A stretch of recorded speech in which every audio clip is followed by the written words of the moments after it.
They mocked her beside the coffin. Inside a stone church in Greenwich, beneath stained glass and filtered winter light, Eleanor Whitmore leaned toward a cluster of guests and said almost gently she was never built for this family. A quiet ripple of restrained laughter followed. Caroline Richardson Whitmore lay only a few feet away. Jack stood near the altar, hands clasped, saying nothing.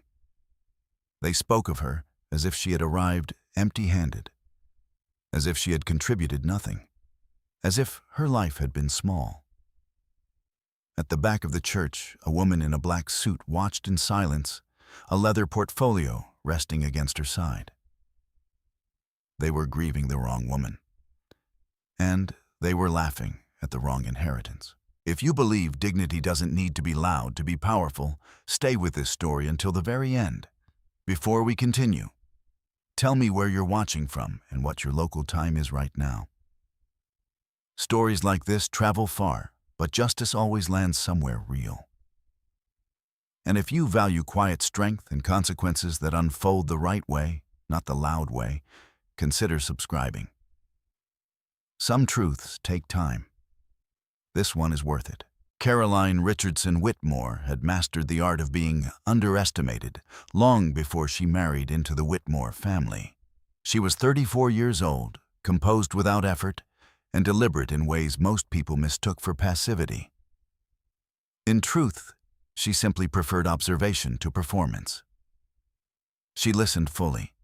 She recorded precisely. She reacted rarely.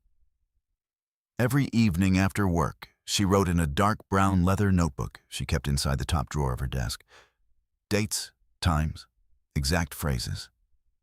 Not because she was resentful, not because she planned retaliation, but because clarity mattered to her. Memory softened things.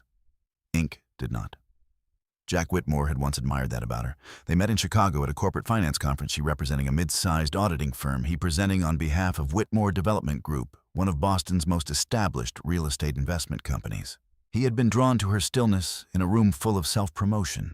She had been drawn to what she believed was steadiness in him. Jack was the second son of Thomas and Eleanor Whitmore. Not the heir apparent, that role belonged to his older brother William, but still positioned high within the family company. Vice President of Strategic Expansion, educated at Dartmouth, groomed for influence, raised inside quiet assumptions of permanence. Caroline came from Dayton, Ohio. Her father had been a high school math teacher, her mother a nurse who worked long shifts without complaint. Caroline attended the University of Michigan on a full academic scholarship. She earned her CPA license before turning 25. By 30, she was leading audit teams for regional firms twice her size. Her resume impressed strangers. It did not impress Eleanor Whitmore. The first dinner at the Whitmore estate in Weston, Massachusetts, had been polite on the surface. The dining room ceilings rose 2 stories high. Oil paintings in heavy gold frames lined the walls. The silverware was monogrammed. Eleanor had smiled as she passed Caroline the salt. "And your parents are still in Ohio?" she had asked. "Yes," Caroline replied. "They love it there." How quaint. The word had floated lightly across the table. So light it could have been mistaken for kindness. William had leaned back in his chair. "Accounting must be stable." "It is," Caroline said evenly. "We build skylines," he replied. "Stability is different." Jack had squeezed her knee under the table that night. A silent reassurance. At least that was how she interpreted it then. Over time, the reassurances grew less frequent. Family dinners became routine holidays, quarterly celebrations, strategic planning weekends disguised as social gatherings. Caroline was always invited, rarely included. When the conversation shifted to acquisitions or capital restructuring, William would glance at her briefly before continuing without explanation. Thomas Whitmore never directed a question toward her unless it concerned seating arrangements or charitable committees. Eleanor perfected a tone that hovered between compliment and dismissal. "You're so organized, Caroline," she would say. "Jack needs that. He gets his ambition from us, but you give him balance." Balance in Eleanor's vocabulary meant containment. Jack began repeating phrases he heard at home. "You don't really enjoy the spotlight anyway," he once told Caroline after a networking event where she had spoken little. "My family just moves differently." Caroline did not argue. She simply observed. She noticed how often her professional achievements were reframed as modest, how frequently her suggestions were met with silence until echoed later by William and praised. How often Jack deferred to his mother in matters that concerned his own marriage. One evening during a summer gathering at the Cape Cod property, the dismissals sharpened. They were seated on the back terrace overlooking the Atlantic. The wind carried salt and the faint hum of distant boats. Eleanor poured wine with precise elegance. William was discussing a new mixed-use development outside Hartford. "We're considering protective clauses," he said. "Given market volatility, you never know how external relationships might complicate equity." His eyes shifted toward Caroline briefly. Thomas nodded. "Prenuptial structures exist for a reason." Caroline kept her expression neutral. Jack exhaled, slightly impatient. "We already have one." "Yes," Eleanor replied, "but circumstances evolve." The statement was gentle. Its meaning was not. Later that night, while Jack slept, Caroline opened her notebook. June 18th, Cape Cod. External relationships might complicate equity. She wrote the words carefully. She did not yet know how important documentation would become. But instinct guided her hand. To the Whitmores, Caroline remained a background presence, polite, efficient, unthreatening. She handled logistics. She remembered birthdays. She sent handwritten thank you notes. What they never questioned was her silence. They mistook it for lack of depth. Jack's affection for her, though still present, began to thin beneath subtle pressures. At company events, he positioned himself slightly ahead of her rather than beside her. When reporters asked about family legacy, he spoke of heritage, of continuity, of bloodlines. Caroline listened. She noticed how often the word legacy appeared in his vocabulary. One autumn evening after returning from Boston, Jack stood in their kitchen reviewing documents. Caroline was preparing tea. "My father thinks we should revisit the postnuptial structure," he said casually. She turned off the stove. "Why standard precaution? The company's expanding. There's more exposure." "Exposure to what? To unpredictability." The word lingered. She studied his face. He did not look cruel. He looked conditioned. "I've never complicated your company," she said quietly. "I know that," he replied. "It's not personal." But it was. Caroline did not raise her voice. She did not accuse. She simply absorbed the shift. That night, her notebook entry was longer than usual. October 4th, revisit post-nuptial structure, motivated by expansion or by perception. She underlined the last word, perception. In the months that followed, subtle exclusions intensified. Caroline was left off certain invitation lists. Financial briefings occurred without her knowledge. Even within her own home, conversations paused when she entered a room. And yet, she continued her routines. She rose at 6, reviewed financial reports, prepared for client meetings, maintained composure. There was something almost architectural about her restraint. The Whitmores believed influence required visibility. Caroline understood that control often functioned best in silence.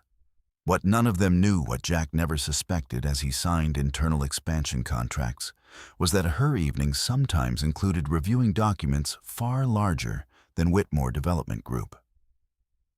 But that revelation would come later. For now, Caroline Richardson Whitmore moved carefully within a family that believed it had already measured her worth. They saw a modest accountant from Ohio. They saw a quiet wife who did not interrupt. They saw someone fortunate to marry upward. They did not see the discipline in her restraint, the precision in her documentation, the way she watched patterns instead of moments. And most dangerously of all, they did not see that she had never confused silence with weakness, not once. 8 months before the funeral in Greenwich, before the whispers and the polished condolences, Caroline Richardson received a phone call she had known would eventually come.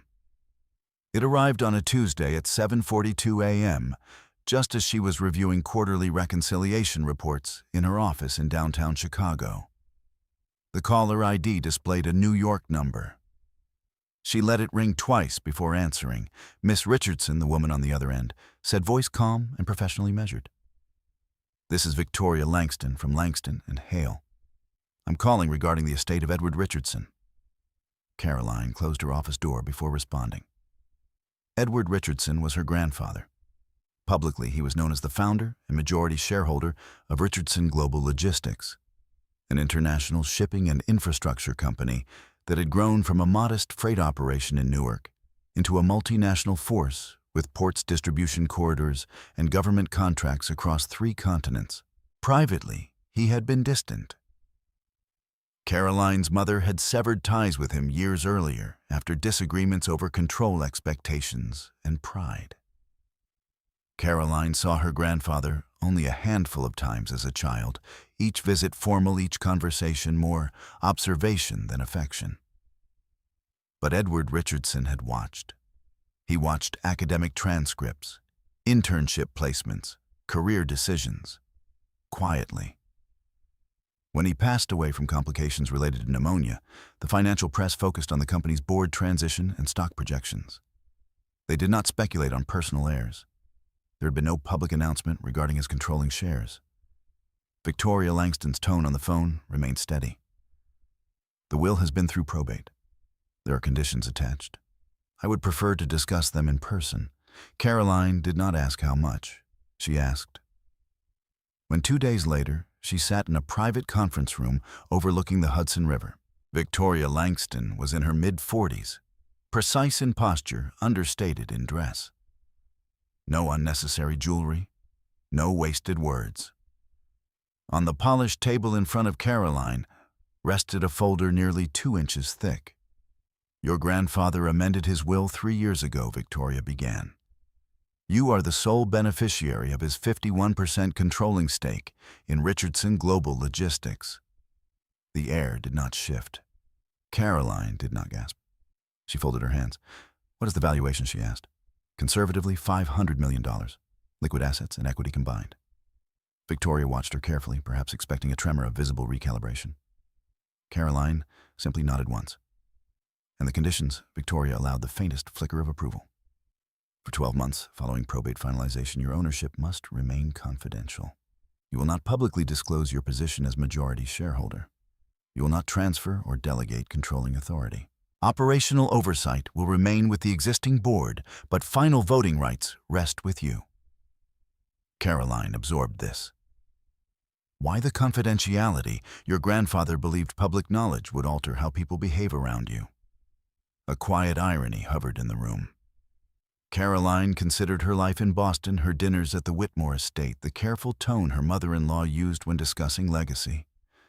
"How long has the board known?" she asked. "Since the will was executed. They have honored his wishes."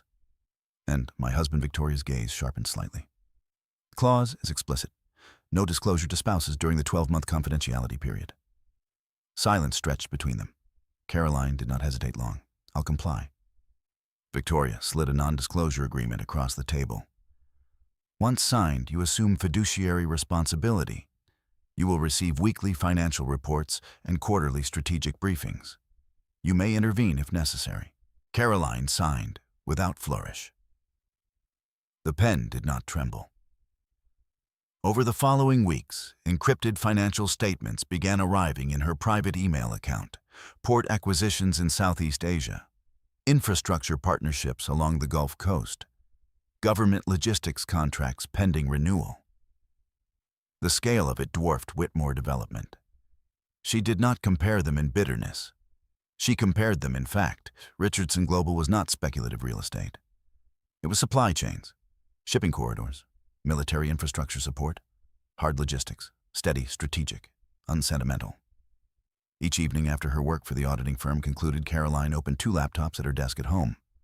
One for her profession, one for her inheritance. Jack never questioned the additional screen. "You always have spreadsheets open," he once said with a faint smile. "Yes," she replied. He mistook the second set for routine workload. Meanwhile, at Whitmore Development, conversations shifted subtly. Thomas Whitmore began expressing concern about emerging institutional investors acquiring minority stakes in several Whitmore projects. West Coast Capital. Williams speculated during a board-adjacent dinner. They're buying quietly. Jack dismissed it. Every expansion cycle attracts sharks. Caroline listened. She knew precisely which subsidiary entities were making those purchases. Richardson Global had authorized minority investments in diversified property portfolios to stabilize long-term returns. It was not hostile. It was strategic. She did not direct it personally. She did not need to. The board executed standing growth protocols, but each acquisition report crossed her inbox, and she read every line. The confidentiality clause required more than silence. It required composure. No sudden lifestyle changes, no unexplained wealth, no deviation from pattern. Caroline maintained her routine. She drove the same car, wore the same understated dresses, attended Whitmore dinners without visible alteration. If Eleanor noticed any difference, she did not comment. Perhaps she believed Caroline incapable of financial complexity beyond bookkeeping. One evening, Victoria called with a procedural update. "The Hartford mixed-use project?" Victoria asked. "Yes. Richardson now holds 12% of its financing structure through layered partnerships." Caroline remembered the terrace conversation in Cape Cod. External relationships might complicate equity. She closed her eyes briefly. "Is it destabilizing?" she asked. "No, not yet. It simply positions Richardson advantageously." Caroline considered intervening, directing Richardson to divest from Whitmore Holdings to avoid ethical entanglement. But she did not. She allowed market forces to proceed as designed. There was no vendetta in her decisions, only adherence to fiduciary responsibility. Jack remained unaware that each time he presented expansion forecasts to his father, a quiet majority shareholder reviewed them elsewhere. At night, when he spoke of legacy of carrying forward the Whitmore name, Caroline would watch his face carefully. Legacy meant inheritance to him. To her, it meant stewardship. The difference was subtle, but profound. 3 months into her ownership, a routine financial briefing revealed something more delicate. Whitmore Development had leveraged significant debt exposure to fund 2 high-visibility projects in Connecticut. Richardson Global, through indirect instruments, now held partial leverage influence over those loans. Not control, but influence. Caroline read the risk assessment twice. If market conditions tightened, Whitmore would be vulnerable. She could have instructed Richardson's board to tighten terms, to accelerate pressure, to test the structural integrity of the Whitmore empire. She did not. She left the terms unchanged. Silence for Caroline was not inactivity. It was measured patience. Her notebook entries during this period grew increasingly methodical. Board report Q2. 51% control confirmed. Whitmore exposure moderate. Cape Cod conversation echoes. She underlined nothing this time. Power had arrived in her life without announcement. And she treated it the way she treated everything else, with restraint. What she did not anticipate, however, was how quickly her personal life would begin to fracture independent of financial influence. Nor did she foresee that her greatest challenge would not be corporate balance sheets, but her own body. For now, Caroline Richardson Whitmore carried 2 identities. To the Whitmores, she remained a quiet wife from Ohio. To the board of a global logistics empire, she was majority control. Only one of those identities would survive the year. Disrespect in the Whitmore household rarely arrived as an open insult. It came dressed as refinement. It wore pearls. It smiled before it diminished. By early winter, the atmosphere around Caroline Richardson Whitmore had shifted from subtle dismissal to something more deliberate. Not louder, never loud. The Whitmores considered overt cruelty vulgar, but intention sharpened beneath the surface. The dinner that marked the change took place in Boston at the Beacon Hill townhouse Thomas and Eleanor Whitmore used for formal gatherings. 12 guests, 2 senators' aides, a private equity partner. The table was set with white orchids and crystal stemware. Caroline wore a navy silk dress, unbranded, understated, precise. Eleanor noticed. How elegant, she said as Caroline took her seat. You always manage to look appropriate without competing. The pause before the final word was intentional. William smirked faintly across the table. Jack did not look up from his phone. Conversation drifted toward expansion financing. A new waterfront development in Stamford. Aggressive leverage. Institutional partnerships. William spoke confidently about insulating the company from unpredictable variables. What kind of variables? One of the guests asked. William's eyes flicked toward Caroline, then back to the guest. Personal entanglements, he said. You can never be too careful when your brand is family-based. Eleanor added lightly, we protect what generations have built. Caroline's posture remained unchanged, her breathing steady. Inside, she catalogued tone-phrasing emphasis. She had grown skilled at detecting when commentary was meant to be overheard. Later that evening, while guests gathered in the sitting room for cognac, Caroline stepped into the adjacent library to retrieve her coat. The door remained slightly ajar. Voices drifted in. Thomas Whitmore's voice carried a low authority. We need to formalize safeguards. Jack's marriage complicates risk exposure. She doesn't have assets, William replied. What's the exposure? Public perception, Eleanor said. Weak optics invite scrutiny. A brief silence. We should revisit the post-nuptial agreement, Thomas concluded. Adjust the equity firewall. Caroline stood motionless in the hallway. She did not rush away. Instead, she withdrew her phone quietly from her coat pocket and activated the voice recorder. The rest of the conversation unfolded with clinical precision. Language about asset insulation, about preventing dilution, about ensuring that outside influence never compromised Whitmore continuity. At no point did they mention her by name. They did not need to. Caroline returned home that night with the audio file saved under a neutral label, Boston_dinner_112. She did not replay it immediately. She placed her coat in the closet, washed her face, and sat at her desk. Her leather notebook opened to a fresh page.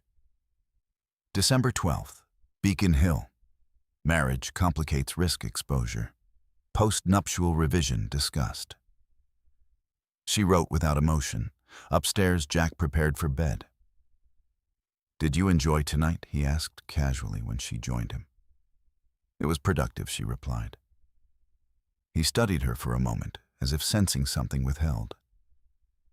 You know my family worries about stability, he said.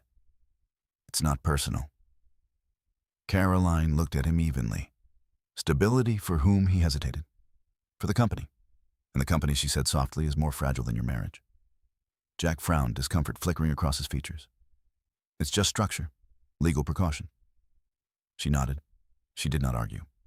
But something within her recalibrated. In the weeks that followed, additional exclusions accumulated. Email chains regarding major project financing bypassed her entirely, despite her professional expertise in auditing high-risk structures. Invitations to certain corporate galas were addressed solely to Jack, with Caroline appended as an afterthought. Once during a holiday luncheon, Eleanor introduced her to a guest as Jack's very capable wife. She keeps him organized. Caroline smiled politely. She had begun forwarding certain Whitmore development press releases to a private folder on her laptop. Not for leverage, not for retaliation, for alignment. Because she now understood the precise financial positioning of the Whitmore empire relative to Richardson Global. And alignment mattered. Richardson's board continued its steady acquisitions minority stakes in commercial properties.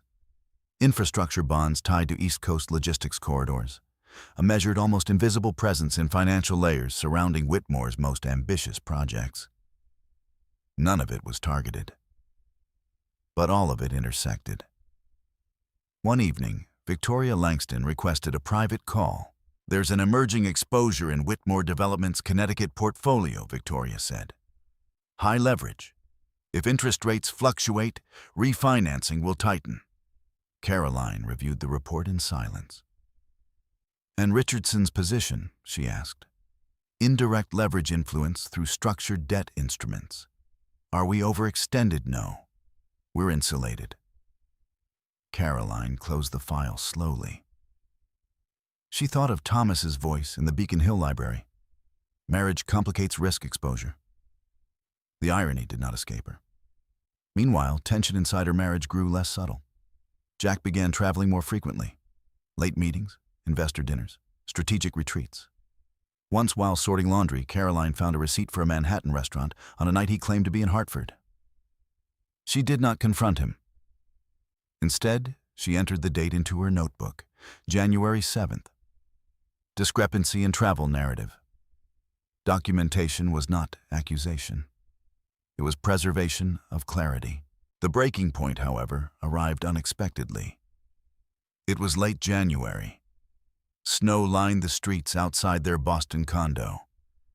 Caroline had returned early from work, a dull pressure settling behind her sternum. A fatigue she dismissed as seasonal exhaustion. Voices drifted from Jack's home office. She paused in the hallway.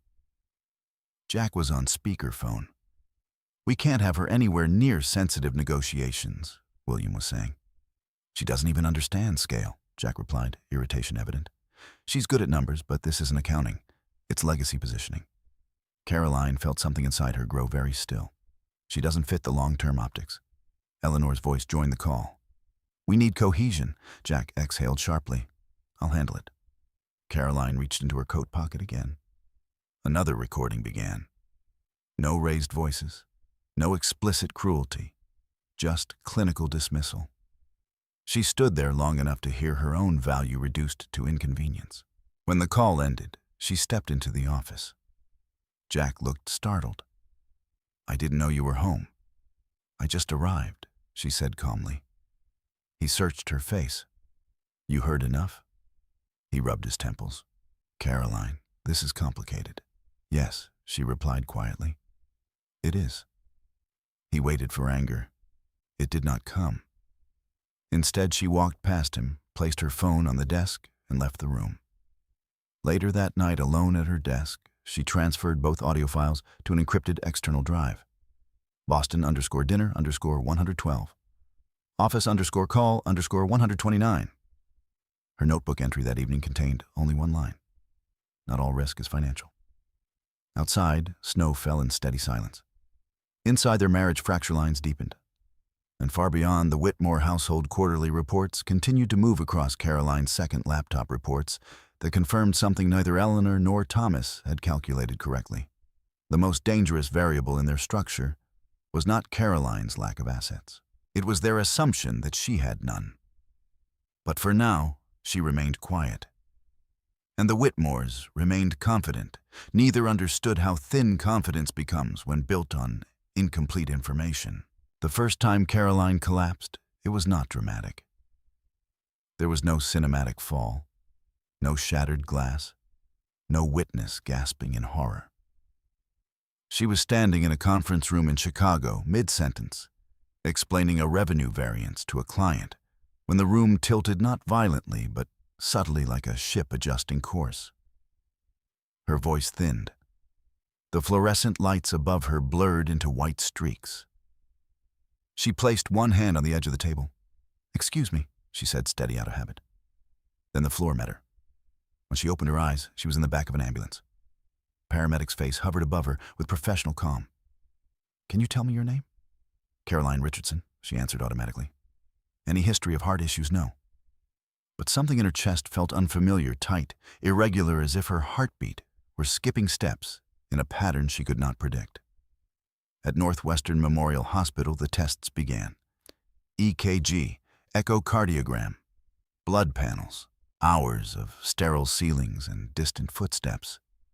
The cardiologist, Dr. Miriam Patel, delivered the diagnosis without embellishment. "You have a form of cardiomyopathy," she said gently. "It's uncommon at your age, but not unheard of. Your heart muscle is weakening." Caroline absorbed the words without visible reaction. "What is the prognosis?" Dr. Patel did not soften the answer. It can be managed. Medication, lifestyle adjustment, monitoring.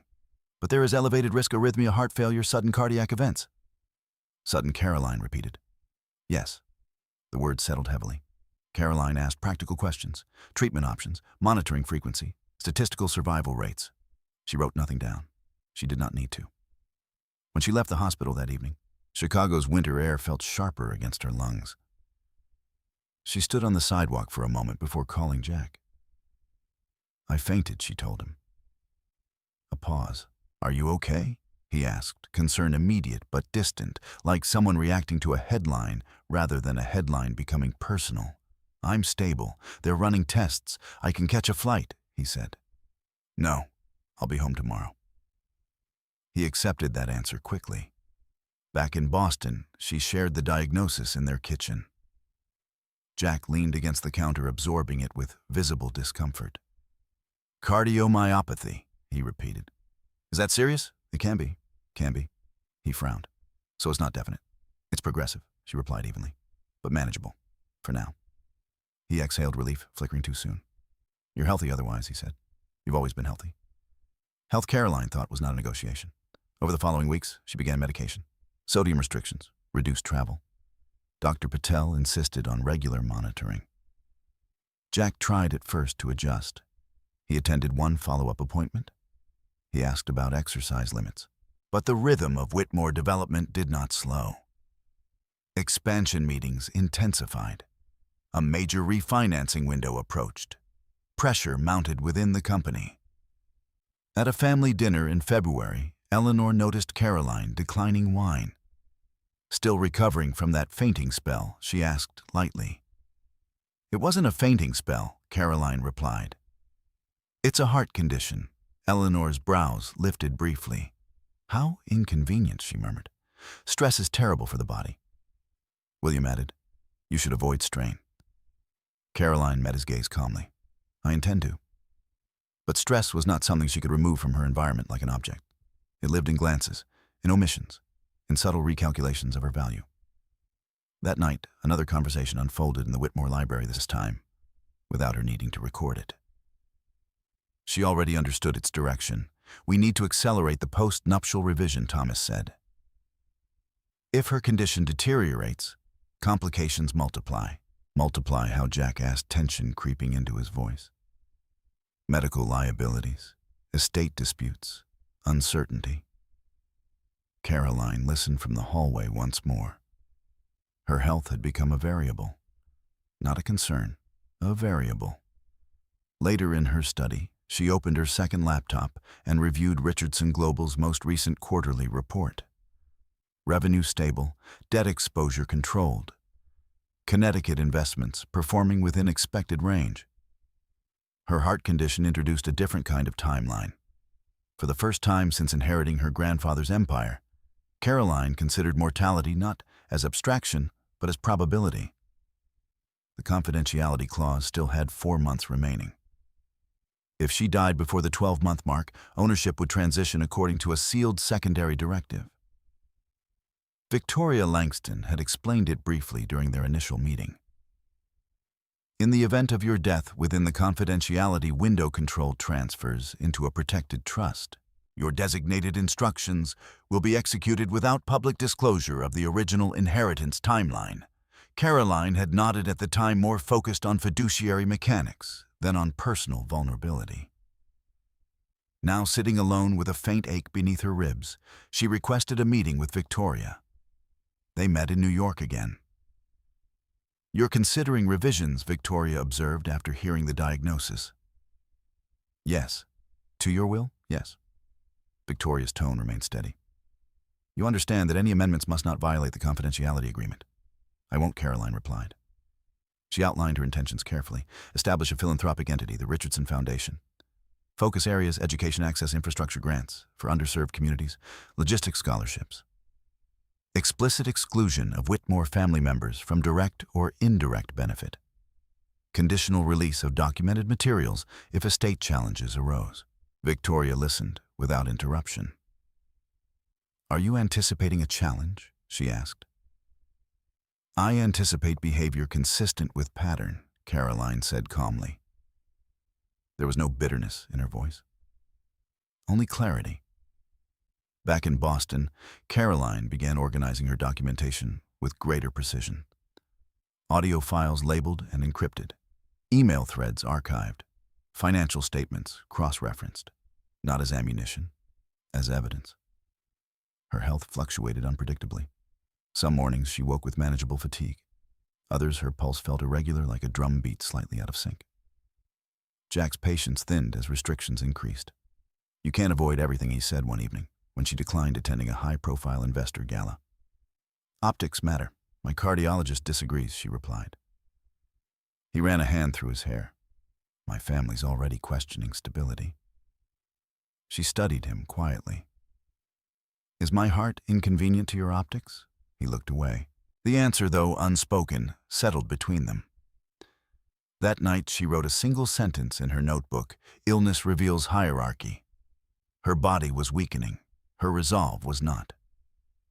Within Richardson Global, she authorized no aggressive moves against Whitmore development.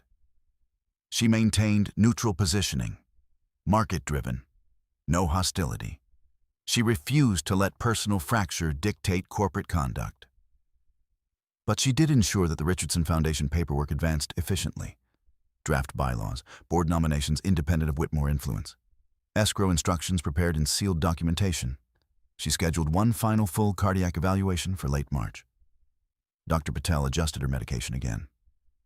"There's increased risk," the doctor said plainly. "You must avoid prolonged stress."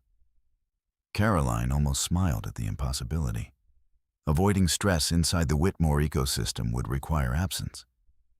An absence she knew was coming, though not in the way anyone expected. The irony of her situation was precise. The family that feared her as financial exposure did not yet comprehend that she was the stabilizing force quietly positioned above their leverage structure. And the husband who worried about optics did not understand that his greatest vulnerability was not her illness. It was her foresight. Caroline returned home that evening with medication in her purse and legal drafts in her briefcase. Snow melted along the Boston sidewalks. Inside her chest, her heartbeat faltered once, then steadied. Time, she understood now, was not guaranteed. But preparation was. And Caroline Richardson Whitmore had always believed in preparation. By early spring, the markets began whispering before the people did. Interest rates ticked upward. Not dramatically, just enough to tighten refinancing windows for companies operating on leveraged expansion. Analysts on financial news panels called it a correction. Thomas Whitmore called it temporary friction. Inside Richardson Global, it was labeled something else: opportunity. Caroline Richardson Whitmore sat alone in her Boston study, the late afternoon sun slanting across her desk, illuminating two open screens. On one, a spreadsheet from her auditing firm. On the other, a secure dashboard showing layered investment structures tied to East Coast development projects. Whitmore Development appeared in several of those structures, not prominently but consistently. Minority stakes, structured debt instruments, indirect leverage positions routed through subsidiaries. Richardson Global did not need majority control to exert influence. Influence lived in pressure points. Caroline read the risk models carefully. Whitmore's Connecticut waterfront project, the same one William had boasted about over Cape Cod wine, was carrying more short-term debt than publicly disclosed in press statements. Refinancing depended on favorable rate conditions that were no longer guaranteed. She did not smile at the irony. She did not feel satisfaction. She felt responsibility. A notification appeared in her encrypted email. From Victoria Langston, subject Connecticut exposure update. Caroline opened it immediately. Richardson's indirect leverage position now held partial influence over the secondary financing layer of Whitmore's Hartford and Stamford projects. If Whitmore defaulted or renegotiated, Richardson's vote would carry weight in restructuring decisions. Caroline leaned back in her chair. The Whitmores were still discussing external risk. They had no idea that risk had a name, and that it shared their dinner table. That evening, Jack returned home later than usual, tension evident in the way he dropped his briefcase onto the kitchen counter. "Dad's furious," he muttered. Caroline poured herself a glass of water instead of wine. "About some institutional investor tightening terms. It's aggressive. They're leveraging refinancing windows." Caroline kept her voice neutral. "Is it legal?" "Of course it's legal," he snapped, then softened.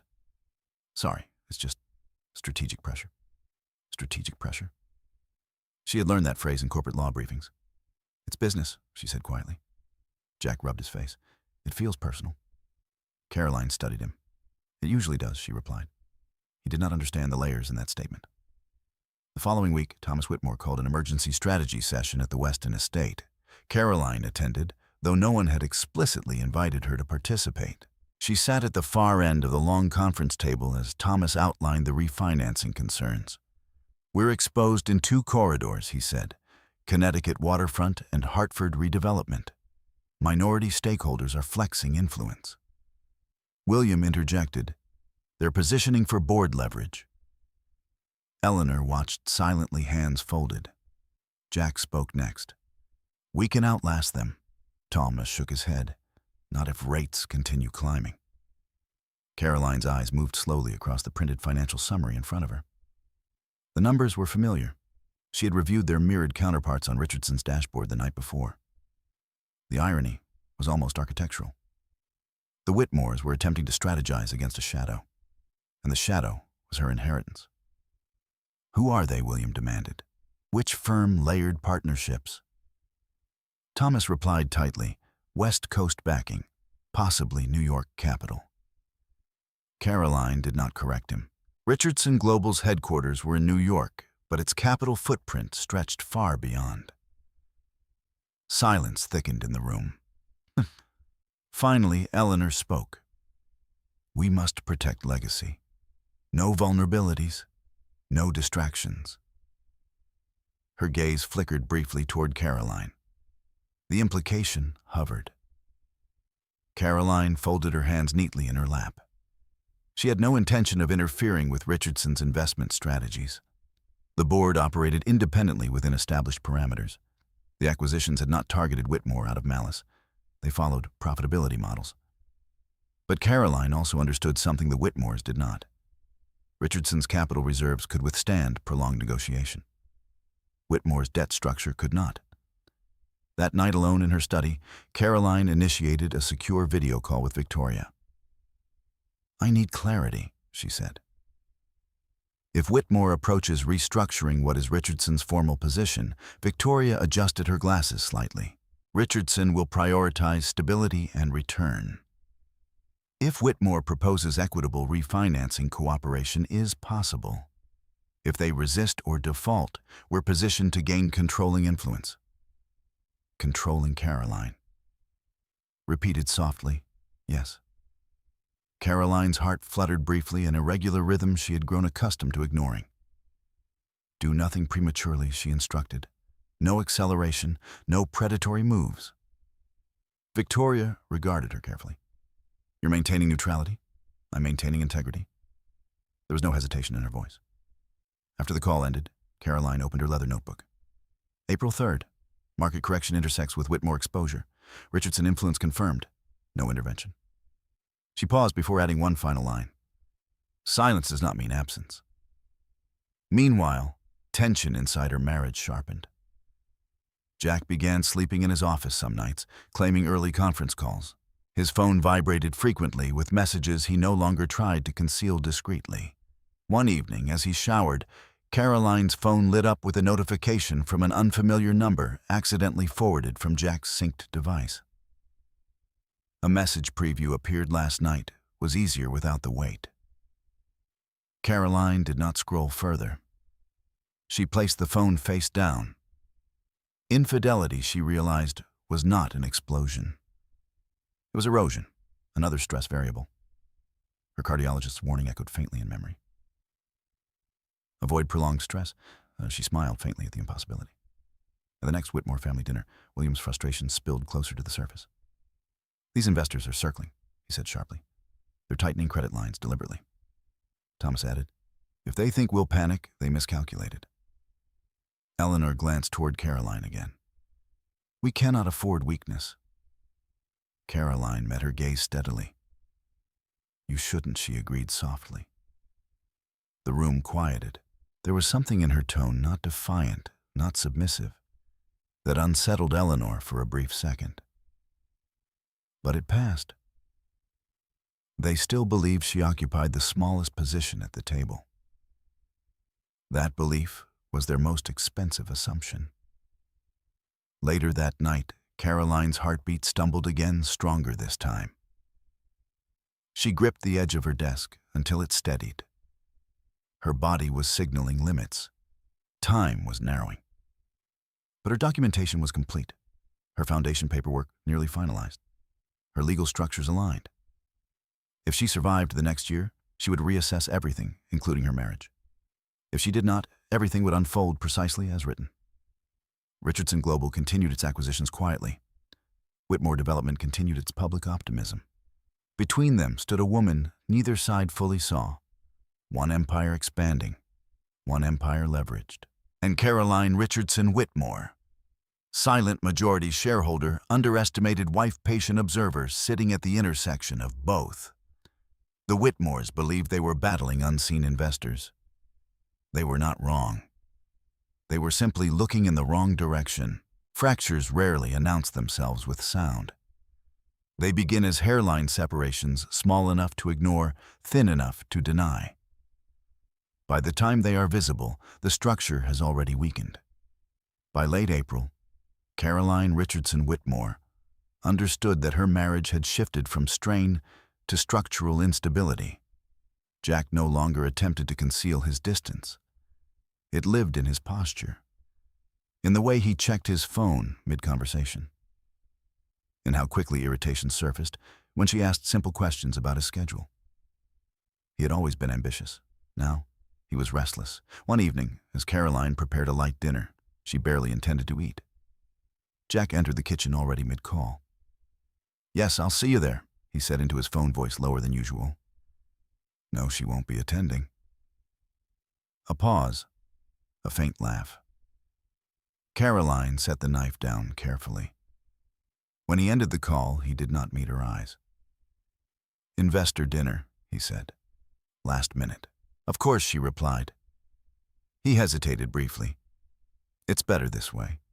You shouldn't overexert yourself." The justification was almost generous. Caroline nodded once. After he left, she walked to her study and opened her notebook. April 27th. She won't be attending. No accusation, no interpretation, just transcription. But she did not rely solely on paper anymore. Her phone now contained 3 encrypted audio files, 2 from family strategy conversations, 1 from a recent board-adjacent call Jack had taken in his office with the door partially closed. That recording had required no hallway eavesdropping. Jack had forgotten she was home. "We need to reposition the narrative." William's voice crackled through speakerphone. "If refinancing tightens, we present unity, no instability." "Caroline's health?" Thomas asked. A short silence. "We frame it as manageable," Jack replied. "It's not terminal." The word lingered. "Still," Eleanor added, "we should be cautious about long-term optics." Caroline had stood in the hallway listening to her prognosis reduced to branding strategy. Later that week, the rumors surfaced. A photograph circulated discreetly among Boston's professional circles. Jack, at a Manhattan rooftop lounge, seated close to a woman Caroline recognized from previous Whitmore events, Alexandra Pierce, a venture capital liaison with aggressive East Coast portfolios. The image was not explicit, but proximity told its own story. Caroline did not confront him with the photo. Instead, she printed it and placed it inside a thin folder labeled Personal. Documentation was not revenge. It was preservation. Her cardiologist's warnings grew sharper as well. During a follow-up appointment in Chicago, Dr. Patel reviewed her latest imaging results with visible concern. "Your ventricular function has declined slightly," she said. "We need to adjust medication again." And I'm serious about stress mitigation. Caroline almost smiled. I'm working on it. Back in Boston, Whitmore Development's financial strain intensified. Interest rates continued climbing. Secondary lenders began tightening covenants. Richardson Global, through layered positions, maintained measured pressure. Nothing overt, nothing illegal. Just market logic. Thomas Whitmore convened another emergency meeting at Weston. This time, tension no longer hid beneath polish. We're being cornered, William said sharply. They're delaying approvals. By the book, Thomas muttered, but deliberately. Jack paced near the window. We can renegotiate, he said. Offer them board visibility.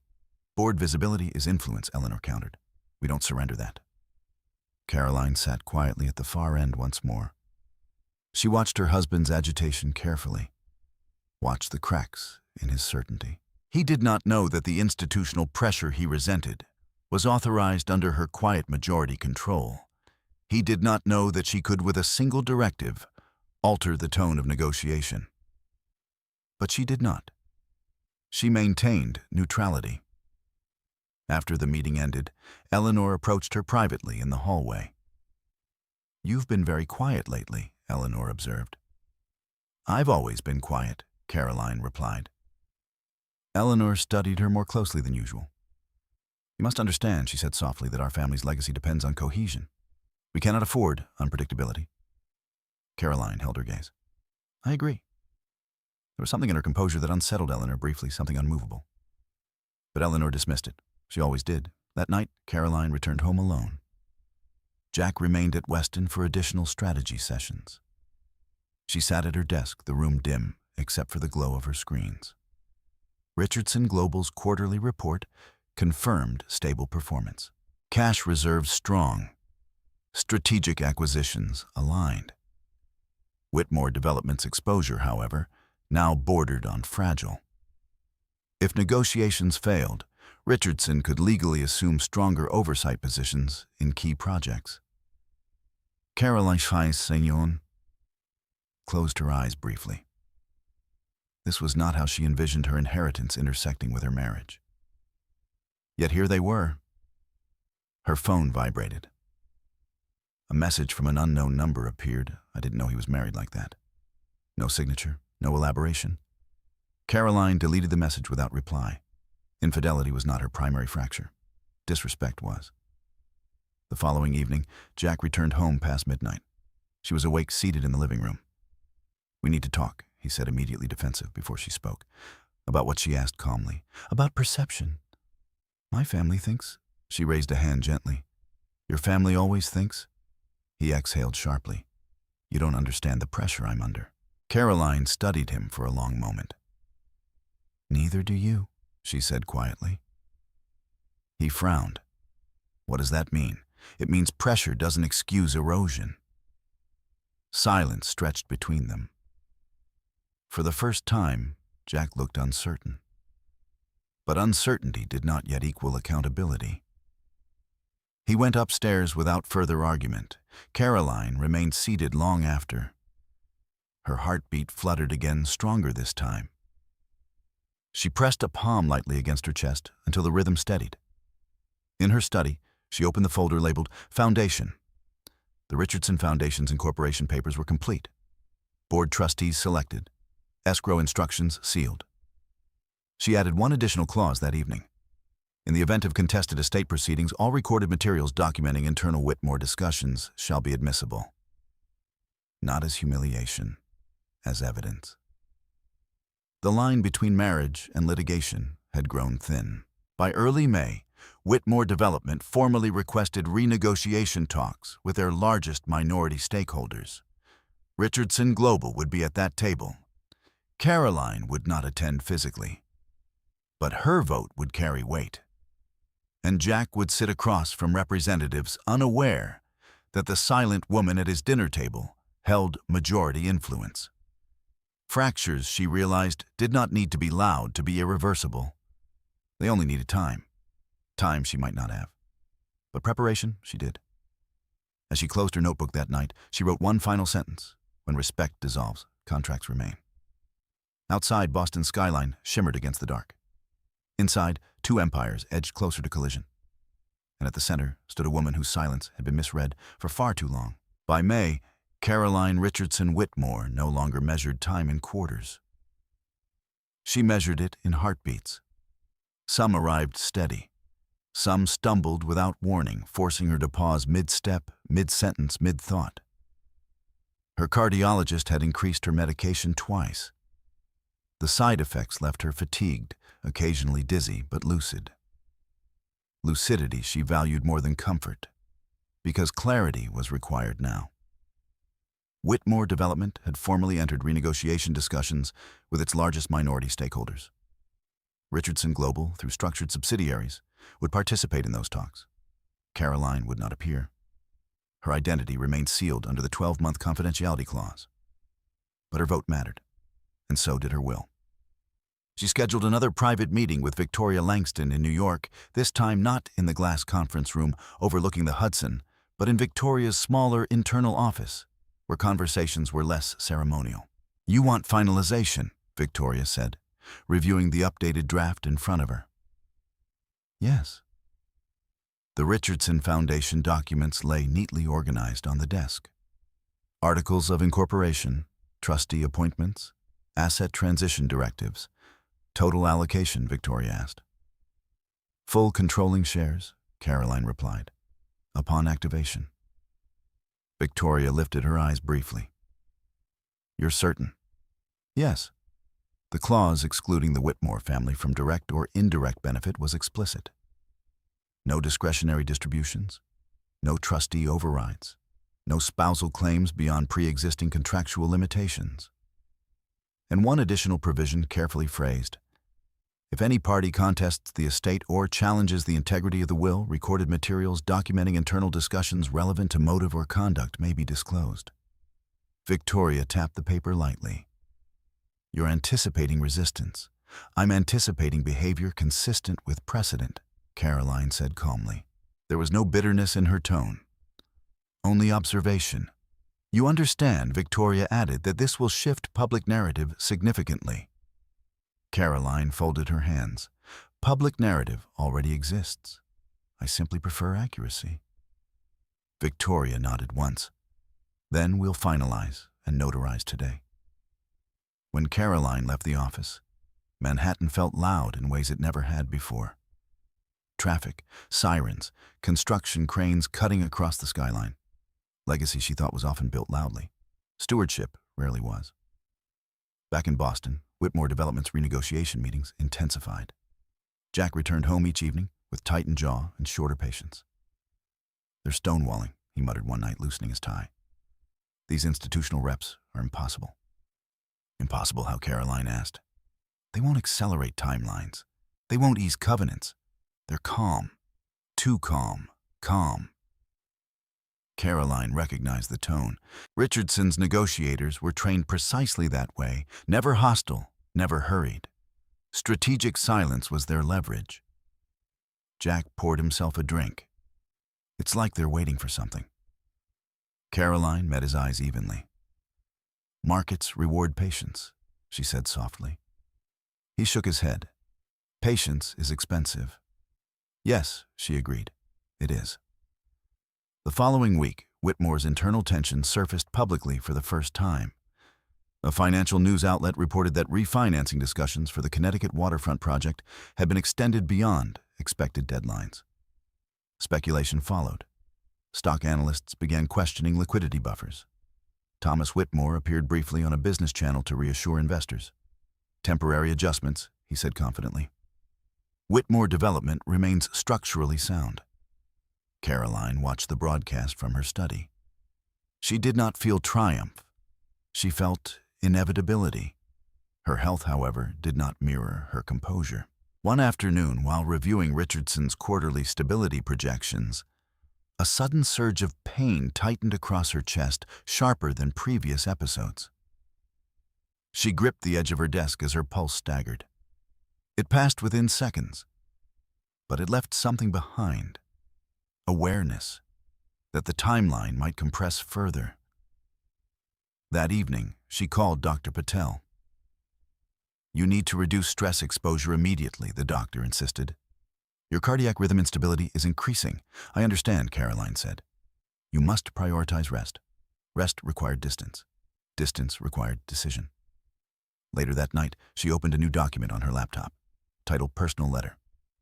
She did not begin writing immediately. Instead, she walked through the condo, slowly noting familiar details. The framed photographs, the polished wood floors, the view of Boston Harbor through the living room windows. This had once been partnership. Now it felt transitional. Jack arrived home past 10. We're considering partial board concessions, he said without preamble. To stabilize perception, Caroline watched him carefully. Concessions imply vulnerability, she replied. We don't have a choice. There it was, acknowledgement. Not of her, of pressure. He sat down heavily across from her. You don't see what this is doing to us, he said, frustration threading his voice. Caroline held his gaze. I see very clearly. He frowned. You're distant. I'm precise, she corrected gently. He stood abruptly. I can't do this tonight. He retreated to the bedroom. Caroline remained at the dining table long after. When the apartment grew quiet, she returned to her study and began writing. The letter was not accusatory. It did not mention Alexander Pierce. It did not list grievances. It described observation. It described the difference between legacy and integrity. It described silence, not as submission, but as discipline. She folded the letter and placed it inside a sealed envelope labeled Jack. Then she placed it inside her desk drawer, beside her leather notebook. The following week, Richardson Global's board transmitted a formal negotiation position regarding Whitmore's refinancing structure. Measured, firm, legally impeccable. Whitmore would retain operational leadership under revised covenants. But minority stakeholders, Richardson included, would gain increased oversight authority if liquidity thresholds were breached. It was not a takeover. It was leverage. Thomas Whitmore read the proposal in Weston's conference room with visible strain.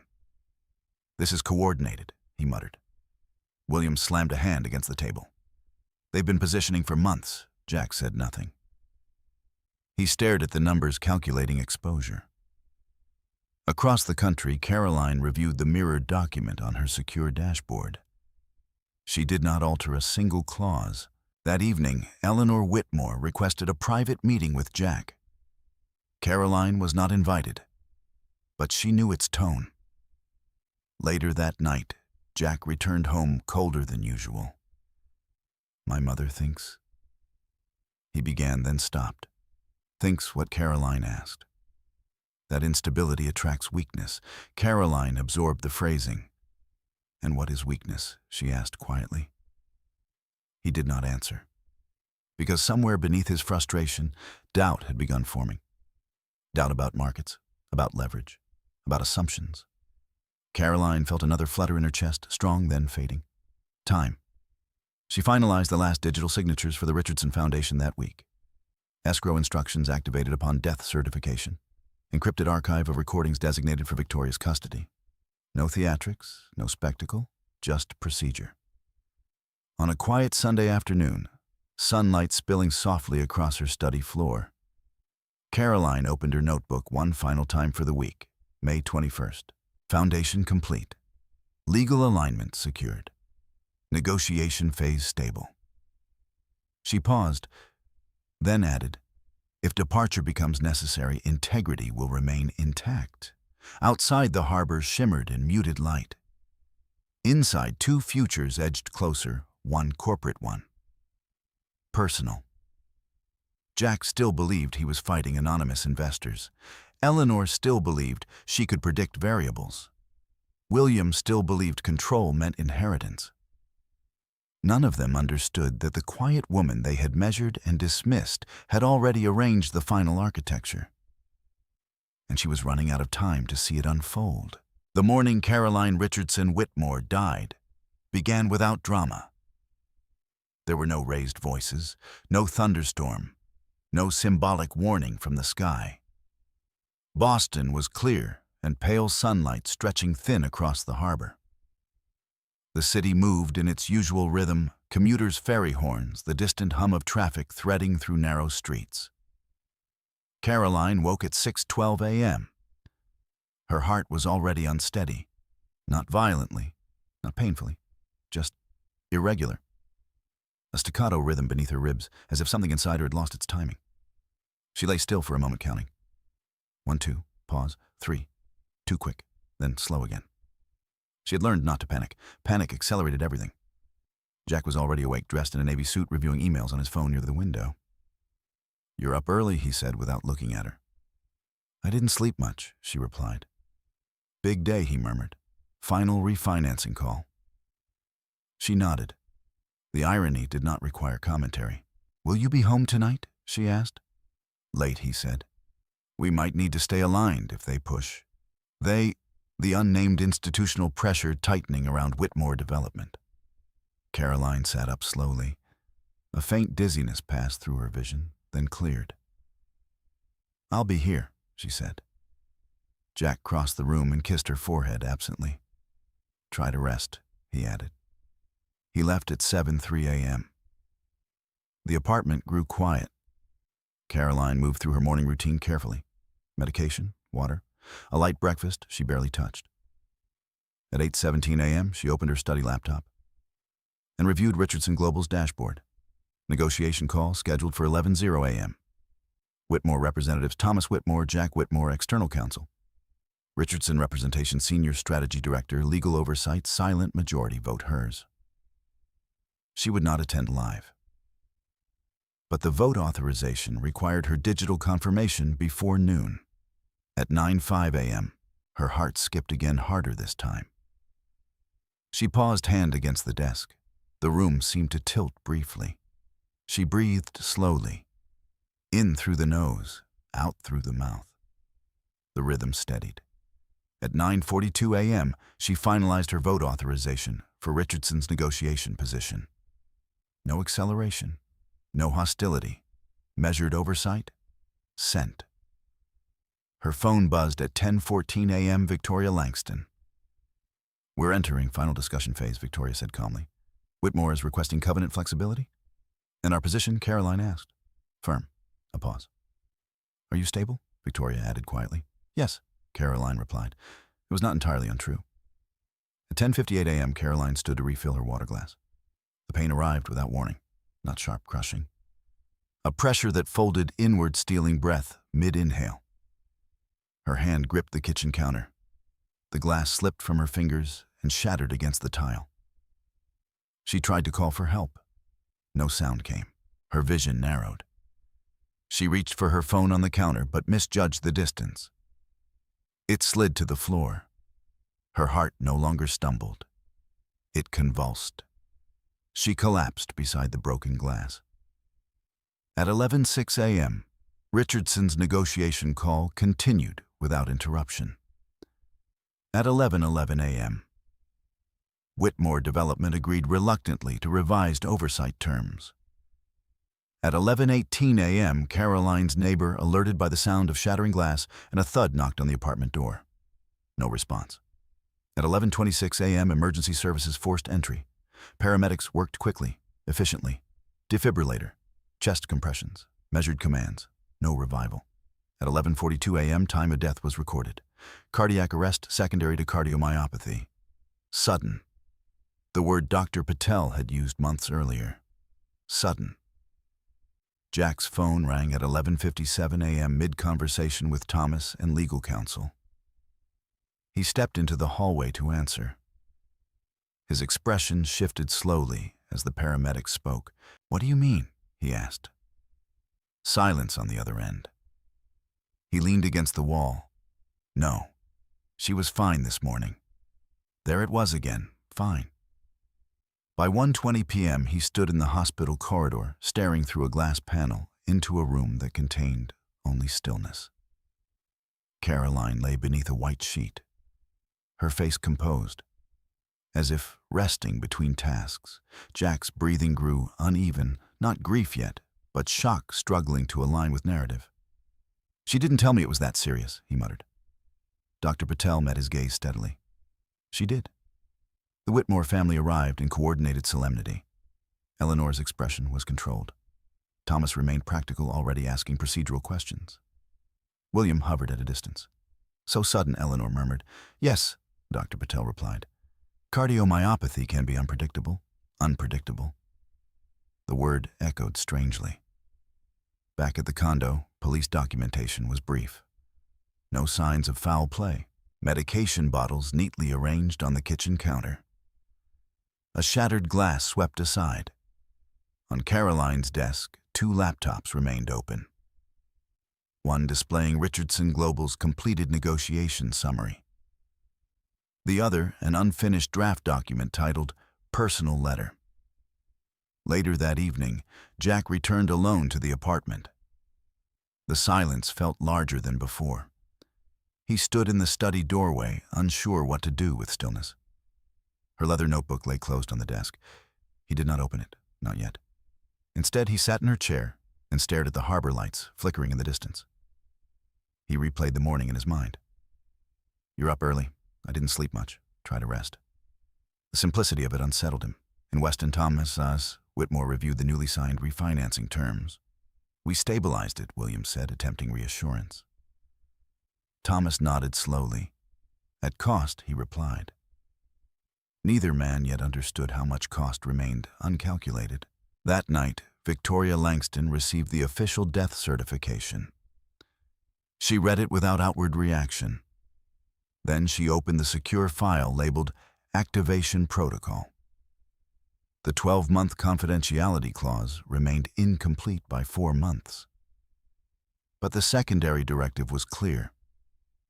In the event of Caroline Richardson Whitmore's death, within the confidentiality window, ownership of 51% controlling shares in Richardson Global Logistics would transfer immediately into the Richardson Foundation Trust under sealed instruction, and full disclosure would occur during estate settlement proceedings. Victoria closed the file. In Boston, Jack remained seated in Caroline's study long past midnight. Her desk was immaculate. Her pen aligned perfectly with the edge of her notebook. Her phone, cracked from impact, rested on the kitchen counter where paramedics had placed it. He picked up the leather notebook at last. He hesitated, then opened it. The first page he saw was dated months earlier. "Marriage complicates risk exposure." His brow tightened. He flipped forward. Dates, phrases, conversations, exact wording from private meetings he barely remembered. Jack's pulse quickened. This was not journaling. It was record. He turned another page. Not all risk is financial. He swallowed. Somewhere deep beneath shock, unease began forming. He closed the notebook slowly. The apartment felt different now. Not empty, revealing. Outside, Boston's skyline glowed steady against the night. Inside, a narrative long misread had ended. But its consequences were only beginning. Caroline Richardson Whitmore had died quietly, but nothing about what she left behind would remain small. The funeral was scheduled 5 days later.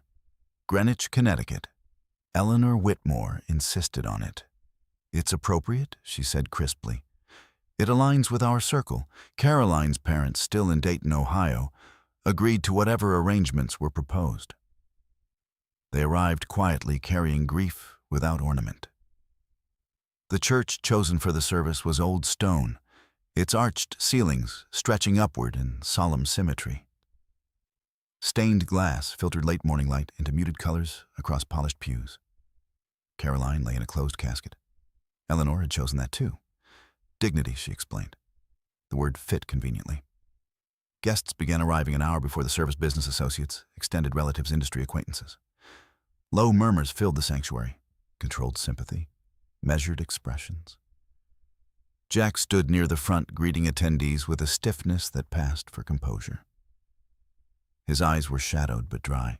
Thomas Whitmore positioned himself beside him, firm hand occasionally resting on his son's shoulder, more managerial than affectionate. William moved among guests with subdued confidence, already recalibrating conversations toward Whitmore development stability, despite personal tragedy. Caroline's parents sat in the second row. Her mother held a folded handkerchief tightly in her lap. Her father stared forward, shoulders slightly curved inward. They had been offered a brief private viewing earlier that morning. They declined. They remembered her alive. Eleanor moved through the sanctuary in dark silk pearls at her throat posture unyielding. She was fragile, she murmured softly to one guest. We did what we could. Fragile. The word passed easily from her lips. At 11:00 a.m., the service began. The pastor spoke first, measured, respectful, careful not to overreach into details he did not know.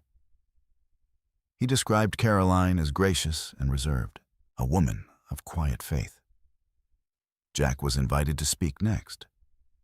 He stepped to the podium, slowly unfolding a small sheet of paper. His voice did not tremble. Caroline valued structure, he began. She believed in stability, in balance. He paused briefly. She was supportive. The word landed lightly, insufficiently. She kept things organized, he added. There were nods in the pews. Eleanor listened with folded hands. William checked his watch discreetly. When Jack stepped down, Eleanor rose. She had not informed the pastor she would speak, but no one stopped her. She approached the podium with graceful confidence. Caroline entered our family with sincerity, she began. She came from humble roots, but she adapted. A soft murmur of agreement drifted through certain pews. She was not built for the weight of legacy. Eleanor continued, voice smooth as polished marble. But she tried. There it was, the narrowing, the quiet diminishment. She required protection, Eleanor added gently, and we gave it. In the third row, Caroline's mother closed her eyes briefly. The pastor shifted slightly but did not intervene. Eleanor stepped down to soft, respectful applause. In the back of the church, Victoria Langston observed without expression. She wore black, understated, her leather portfolio resting at her side. She had not come to grieve publicly. She had come to witness. After the final hymn, guests filtered into the church courtyard, where winter light cut sharply across stone steps. Conversations resumed in hushed clusters. I heard her health was worse than they admitted. Such a shame. Jack handled it well. She never really fit the Whitmore profile. The comments layered gently over one another. Jack stood apart near a stone pillar, hands clasped behind his back. He stared at nothing in particular. Eleanor approached him. You did what you could, she said. He nodded faintly. She was ill, Eleanor added. It was inevitable. Inevitable. Jack's gaze flickered. He thought of the leather notebook, the recorded phrases. Not all risk is financial. A car door closed at the curb. Victoria Langston stepped forward toward Thomas Whitmore. Mr. Whitmore, she said calmly, I will need to speak with you and your immediate family this afternoon. Thomas regarded her coolly. And you are Victoria Langston, counsel representing Caroline Richardson Whitmore's estate. Eleanor's posture stiffened, almost imperceptibly.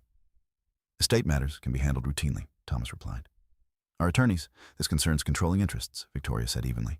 It requires direct presence. The phrase lingered, controlling interests. Jack turned slightly in what he asked. Victoria met his eyes briefly. In matters your wife did not discuss publicly. Silence pressed into the space between them. Eleanor's voice sharpened subtly. Caroline had no independent holdings of scale. Victoria did not respond to the assumption.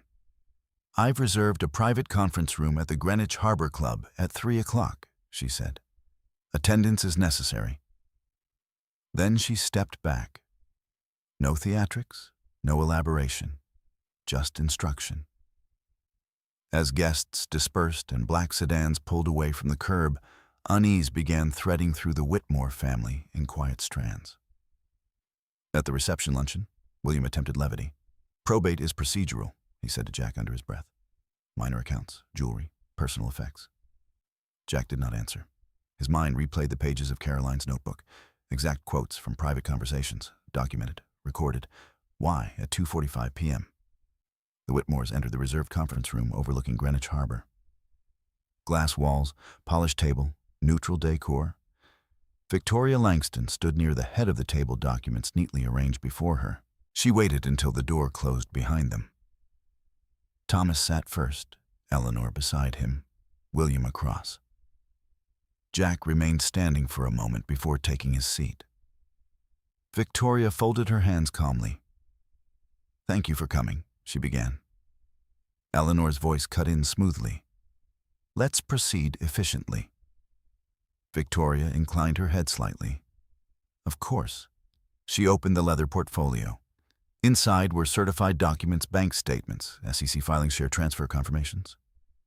The air in the room shifted, barely perceptible but real. Jack felt it first, not yet understanding, but sensing. At the church that morning, Caroline had been described as fragile, protected, adapted. In this room, those descriptions would not survive the hour. Outside, the harbor water moved steadily under winter light. Inside, assumptions were about to encounter documentation. The funeral had closed a chapter. But the architecture Caroline had built in silence was only beginning to reveal itself, and no one at the table yet understood how thoroughly they had miscalculated her. The conference room overlooked Greenwich Harbor, but no one at the table noticed the water. Victoria Langston did not sit immediately. She allowed the silence to settle long enough for discomfort to surface, but not long enough to appear theatrical.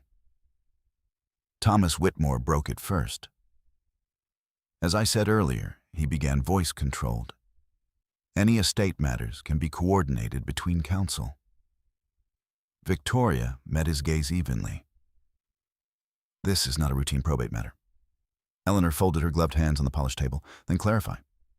Victoria opened the first folder. 8 months ago, Edward Richardson, founder of Richardson Global Logistics, passed away. William frowned slightly. "Richardson Global," he repeated. "The logistics conglomerate." "Yes." "And this concerns Caroline," how Eleanor asked. Victoria slid a certified probate document across the table. Caroline Richardson Whitmore was the sole beneficiary of Mr. Richardson's controlling shares. Silence, not confusion. Suspension. Thomas did not touch the document at first. "Explain," he said carefully. Victoria did. Caroline inherited 51% controlling equity in Richardson Global Logistics. The valuation at time of transfer was approximately $500 million. The number did not explode in the room. It absorbed. Jack blinked once, then again. "That's not possible," William said sharply. Richardson's board transition was public. There was, Victoria replied calmly, under confidentiality provision. She placed additional documents on the table, SEC confirmations, share transfer certificates, board acknowledgement letters. Thomas picked up one sheet, scanning it. The signature at the bottom was unmistakable. Caroline Richardson Whitmore, dated 8 months earlier. Eleanor's composure thinned by a fraction. Why, she asked slowly, was this not disclosed? It was subject to a 12-month confidentiality clause, Victoria said. No public disclosure, no spousal disclosure. Jack's voice entered quietly. "She didn't tell me." "No," Victoria confirmed. William leaned forward abruptly. "Even if that were true, inheritance does not affect Whitmore development." Victoria allowed a small pause before responding. "It does." She opened a second folder. Over the past 6 months, Richardson Global, through structured subsidiaries, acquired minority and structured debt positions in several Whitmore development projects. Thomas's head lifted sharply. "That institutional pressure, yes," Victoria said. "Was Richardson Global?" The air shifted again. Now it tightened. Jack felt heat climb his neck. "She was involved in negotiations," he asked. "She authorized board strategy under fiduciary obligation," Victoria replied evenly. However, she did not personally intervene in operational decisions beyond standing investment parameters. William's voice rose. "You're telling us that while we were renegotiating covenants, you were negotiating with capital partially controlled by your wife," Victoria finished. Eleanor stood abruptly. "This is absurd." Victoria remained seated now. "It is documented." Thomas's eyes moved rapidly across the financial summaries now spread before him. "Controlling interest," he murmured. 51%. Yes. And now he asked. Upon Caroline's death, ownership transferred according to secondary directive into the Richardson Foundation Trust. Jack looked up sharply. Foundation Victoria turned to him. Yes, the Richardson Foundation, established and incorporated prior to her death. She placed incorporation papers on the table. Jack's breathing changed, subtle but uneven. She set this up, yes, without telling me yes. The word carried no judgment, only fact. William's hands flattened against the table. This doesn't change Whitmore control. Minority positions are not majority. Victoria's eyes remained steady. Under the revised refinancing agreement signed earlier today, minority stakeholders, including Richardson, gained increased oversight authority contingent upon liquidity thresholds. Thomas closed his eyes briefly. We signed that this morning. Yes, Victoria said. Caroline authorized Richardson's final vote at 9:42 a.m. Jack's head snapped up. She was alive when she confirmed it, Victoria replied. The room fell silent again. This time, it was not suspension. It was recalibration. Eleanor sank slowly back into her chair. She was ill, she said faintly. She was fragile. Victoria did not react to the description. She maintained full legal capacity. Thomas leaned back, studying the documents with new calculation. What exactly does the Foundation control now, he asked. 51% of Richardson Global Logistics, Victoria replied, and through structured holdings influence within Whitmore Development's refinancing framework. William's jaw tightened. This is predatory. It is contractual, Victoria corrected calmly. Jack spoke again softer. She never said anything. Victoria regarded him for a long moment. She was under confidentiality obligation. And after that, he pressed. Victoria reached into her portfolio once more. There is an additional matter. She placed a small encrypted drive on the table. In anticipation of potential estate contest or misrepresentation, Caroline archived documented materials. Eleanor's voice sharpened. What materials? Audio recordings, internal Whitmore discussions, emails. William stiffened. Thomas's expression hardened. You're implying misconduct. I'm implying documentation, Victoria said evenly. Jack stared at the drive as if it might move. She recorded us, he asked. Yes. Why, Victoria's answer was simple. For accuracy. No one spoke for several seconds. Outside the window, a boat cut across the harbor water, indifferent to inheritance. Thomas cleared his throat. What is the Foundation's position toward Whitmore development moving forward? Neutral, Victoria said. Conditional upon compliance with refinancing covenants. And if we default, William demanded. Structured escalation. The phrase landed heavily. Jack leaned forward, elbows on his knees. She knew, he murmured. Victoria did not respond. He looked up at her. She knew what we were saying. Yes. The memory of the leather notebook returned to him, the exact quotes, the dates. He felt something close to shame begin forming beneath shock. Eleanor regained some of her composure. She was protected, she said quietly. We sheltered her. Victoria's gaze did not waver. She required no shelter. The correction was gentle, but absolute. Thomas folded the top document slowly. This will remain private, he said. The existence of the Foundation and share transfer is a matter of record, Victoria replied. However, Caroline did not request public spectacle. And the recordings, William asked, sealed unless estate proceedings are challenged. Another silence, this one heavier. The Whitmores had spent months attempting to insulate themselves from perceived external risk. They had structured conversations around legacy protection. They had revised post-nuptial considerations. They had spoken freely in private rooms. Now those rooms had an archive. Jack stood slowly. Is there anything else, he asked? Yes, Victoria said. She removed a single sealed envelope from her portfolio. Caroline left a personal letter addressed to you. She placed it in front of him. He did not reach for it immediately. The envelope rested on the polished table between them. The final quiet act of a woman they had misread completely. Outside, the harbor remained steady.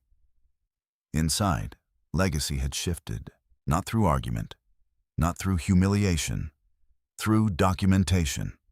And Caroline Richardson Whitmore, described hours earlier as fragile, had just redrawn the architecture of every assumption in the room. No one reached for the envelope at first.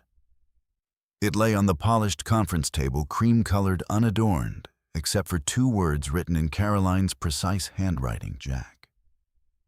The room felt smaller now, not physically, structurally. Thomas Whitmore broke the silence first.